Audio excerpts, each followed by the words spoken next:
Good morning. आज मैं आपको chemical reaction of hello arene के बारे में बताना चाहता हूँ।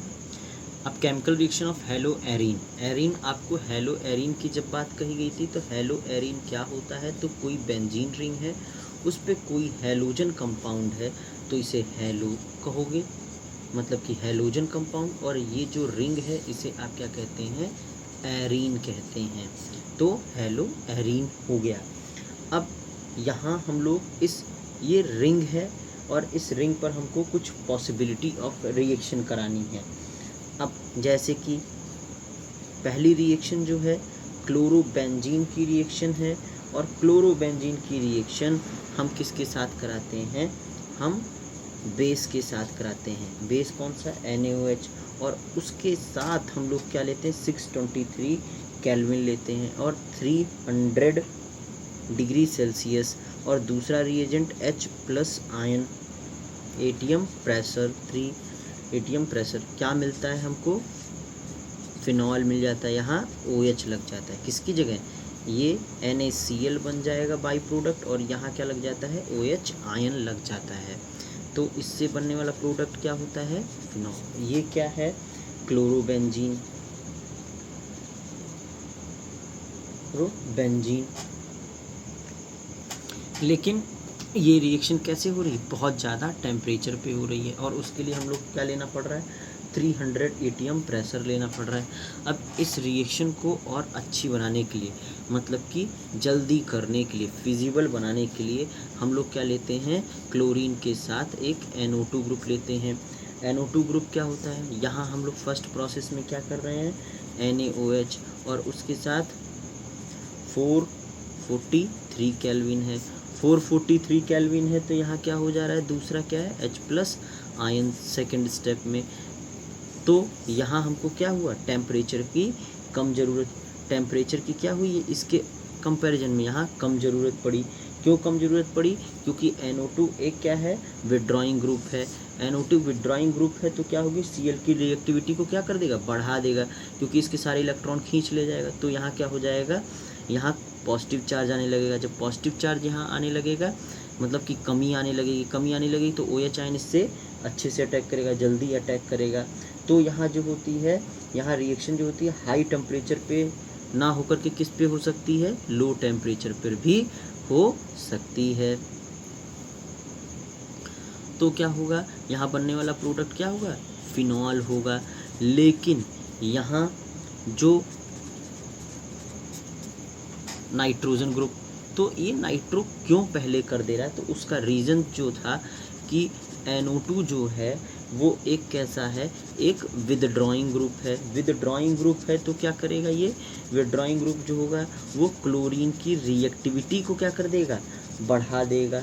जब क्लोरीन की रिएक्टिविटी को बढ़ा देगा तो क्या होगा, तो टेम्परेचर क्या होगा, ये लो टेम्परेचर पर भी वर्क करता है, करने लगेगा। तो कहने का मतलब है, जितने ज़्यादा आप विड्रॉइंग ग्रुप बढ़ाते जाओगे, मैंने क्या कहा, कहने का मतलब है जितने ज़्यादा विड्रॉइंग ग्रुप बढ़ाते जाओगे उतना ही टेम्परेचर क्या होता जाएगा, कम होता जाएगा। उतना ही कम टेम्परेचर पे भी आप रिएक्शन को, मैंने आपको जो है ये बताया, ये क्लोरोबेंजीन है। जब अकेला क्लोरोबेंजीन है तो उसके लिए आपको क्या करना पड़ता है, ज़्यादा टेम्परेचर और ज़्यादा प्रेशर देना पड़ता है। और पहली प्रोसेस NaOH, जहाँ से आपको क्या मिलेगा, OH आयन मिलेगा, और ये H+ किससे रिएक्ट कर लेगा, Cl से, क्योंकि जब OH इसको हटाएगा तो HCl बनता है। पहला प्रोडक्ट अगर आप बात की जाएगी तो ये बहुत ही ड्रास्टिक आपको मिलते हैं, मतलब कि बहुत देर में मिलते हैं। जैसे यहाँ OH लग जाएगा और बाहर क्या हो जाएगा, HCl। लेकिन जैसे जैसे आपने NO2 ग्रुप को बढ़ाया, NO2 ग्रुप क्या होता है, एक विड्रॉइंग ग्रुप होता है, और ये विड्रॉइंग ग्रुप क्या होता है, Cl की रिएक्टिविटी को क्या करता है, बढ़ाता है, क्योंकि यहाँ से सारे जो लोन पेयर है वो खींच लेता है। जब लोन पेयर खींच लेता है तो यहाँ पॉजिटिव चार्ज, तो यहाँ OH आयन और जल्दी रिएक्ट करेगा, OH आयन और जल्दी रिएक्ट करता है। तो इससे फ़ायदा क्या मिलता है, इससे जो हमारी रिएक्शन होती है वो हमको कम टेम्परेचर पे ही उसका प्रोडक्ट मिल जाता है, और बाई प्रोडक्ट यहाँ HCl निकल आएगा। ऐसे ही जैसे जैसे आप NO2 बढ़ाओगे वैसे वैसे यहाँ विड्रॉइंग ग्रुप लगता जाएगा और वो जल्दी उसकी रिएक्टिविटी बढ़ती जाएगी। ये ऑर्थो होता है, ये पैरा होता है और ये क्या होता है, मेटा होता है। ये मेटा, ये ऑर्थो और ये पैरा होता है। अब यहाँ जो है कई NO2 आपने लगा दिए, कई NO2 लगा लिए तो यहाँ कितने हो गया, वार्म वाटर, मतलब कि केवल गर्म पानी में ही ये रिएक्शन हो जा रही है। इससे बनने वाला प्रोडक्ट क्या होगा, यहाँ OH लगा दीजिए 1, अब वही हो जाता है।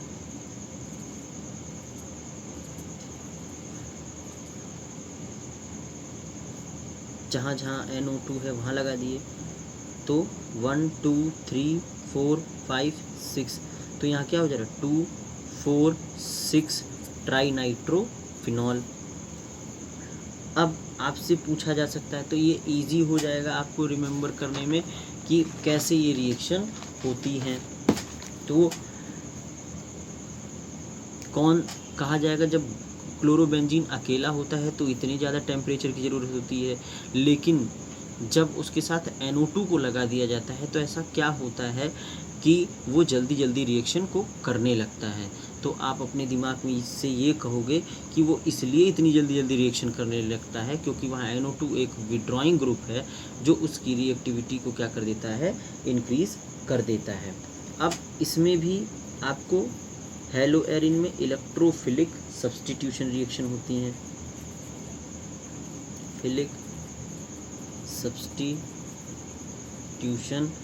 रिएक्शन होती है। उसमें कौन सी रिएक्शन आएगी, पहली हैलोजिनेशन।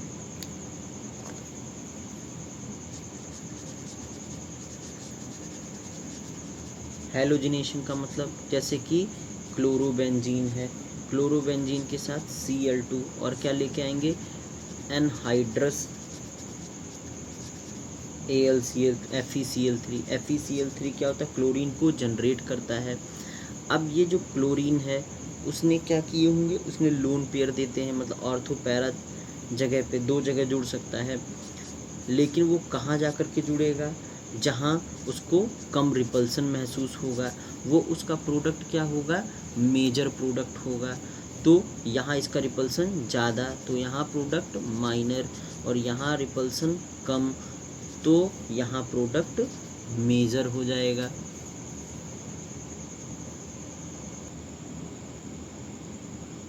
आपको हैलोजिनेशन में क्या सीखना है, हैलोजिनेशन क्लोरोबेंजीन है और उसके साथ Cl2, एनहाइड्रस AlCl3 लेके आएंगे। एनहाइड्रस जब AlCl3 लेके आएंगे तो यहाँ आपको 2 प्रोडक्ट मिलते हैं, एक ऑर्थो प्रोडक्ट मिलेगा और एक पैरा प्रोडक्ट मिलेगा। तो लेकिन मेजर कौन सा मिलेगा, तो याद रखे रहना, जिसमें मिनिमम रिपल्सन होगा वो क्या होगा, मेजर प्रोडक्ट होगा। तो क्लोरीन आपस में रिपल्सन करेंगे तो ये कैसा प्रोडक्ट होगा, माइनर, और ये जो प्रोडक्ट होता है वो मेजर प्रोडक्ट होता है। ऐसे ही यहाँ HNO3 है तो कौन सा आयन, यहाँ क्लोरोनियम आयन आ जाएगा। यहाँ कौन सा, नाइट्रोनियम आयन आएगा। नाइट्रोनियम आयन जो का सेम ग्रुप जो है, अगर यहाँ नाइट्रोनियम आयन तो मेजर कौन सा होगा, जो लेस मतलब कि दूर होगा। यहाँ ये कौन सा होगा, मेजर प्रोडक्ट होगा।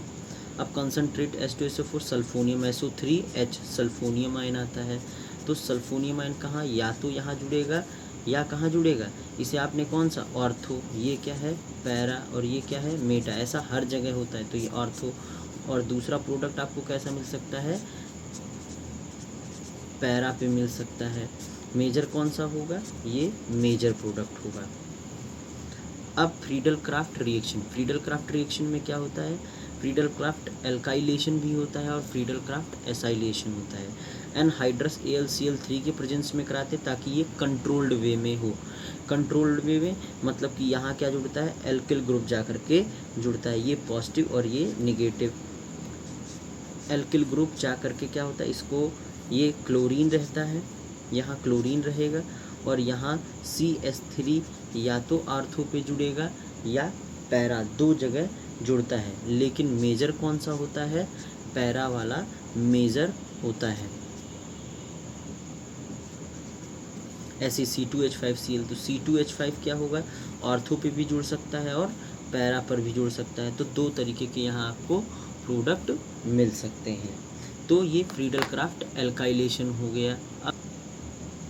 अब यहाँ आपको ये फ्रीडल क्राफ्ट एसाइलेशन है। एसाइलेशन क्यों? क्योंकि यहाँ क्या जुड़ा है, एसिल ग्रुप जुड़ा हुआ है। एसिल ग्रुप, अब यहाँ क्या है, लोन पेयर। लोन पेयर है तो ये क्या होता है, मतलब कि ये निगेटिव चार्ज जो होता है वो उसके ऑर्थो और पैरा पोजीशन पे जाएगा। ये पूरा पोर्शन क्या है, पॉजिटिव है। तो ये पूरा पोर्शन क्या होगा, जहाँ जहाँ ये चार्ज मूव करेगा वहाँ वहाँ इसके चार्ज आएंगे। और ये पॉजिटिव आयन है। पॉजिटिव आयन कहाँ कहाँ लग सकता है, या तो यहाँ लग सकता है या यहाँ लग सकता है, एक बार में एक ही जगह लगेगा। तो इसी ग्रुप को आप क्या कहते हैं, फ्रीडल क्राफ्ट एसाइलेशन कहते हैं। क्लोरीन, और यहाँ नेगेटिव चार्ज आया था तो यहाँ क्या कर दूँ, COCH3। फिर उसके बाद दूसरा प्रोडक्ट क्या बन सकता है, Cl, और यहाँ COCH3।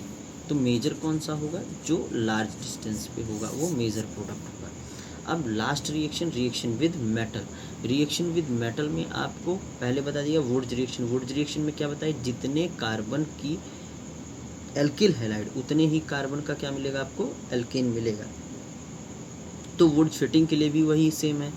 अब यहाँ क्या होगा, ये जो फेनिल ग्रुप है और ये जो R, ये दोनों जुड़ करके क्या बना देंगे। तो कहने का मतलब जितने कार्बन की क्या है, एल्केन है, उतने एल्किल हैलाइड उतने कार्बन की क्या मिलेगी आपको, एल्केन मिलेगा। ऐसे ही आपको एक फिटिंग रिएक्शन होती है, ये वुड्स रिएक्शन। वुड्स फिटिंग में एक रिंग में आएगा और फिटिंग में दोनों ही रिंग में आ। फिटिंग रिएक्शन में आपको क्या याद करना है, फिटिंग रिएक्शन में यहाँ 2 मॉलिक्यूल लोगे हेलो एरिन के। अब उसको सोडियम विद ड्राई ईथर के साथ रिएक्ट कर लेंगे। सोडियम विद ड्राई ईथर के साथ जब रिएक्ट कर लेंगे फिर उसका क्या कर लेंगे, यहाँ वही कहा गया जितने कार्बन का आपको यहाँ मिलेंगे, जितने कार्बन आपके रिएक्टेंट में होंगे उतने ही कार्बन आपके प्रोडक्ट में होंगे, और इसे आप क्या कहोगे, वुड्स रिएक्शन। अब यहाँ हेलो एरिन फिनिश होता है। अब अगले लेक्चर में अल्कोहल, फिनॉल और ईथर पढ़ेंगे। तब के लिए धन्यवाद। और आपका कोर्स फर्स्ट टॉपिक ख़त्म होता है 12th का। इसके बाद आप क्वेश्चन लगवाना स्टार्ट करेंगे, जैसे ही इस पार्ट को ख़त्म करते हैं वैसे ही। धन्यवाद।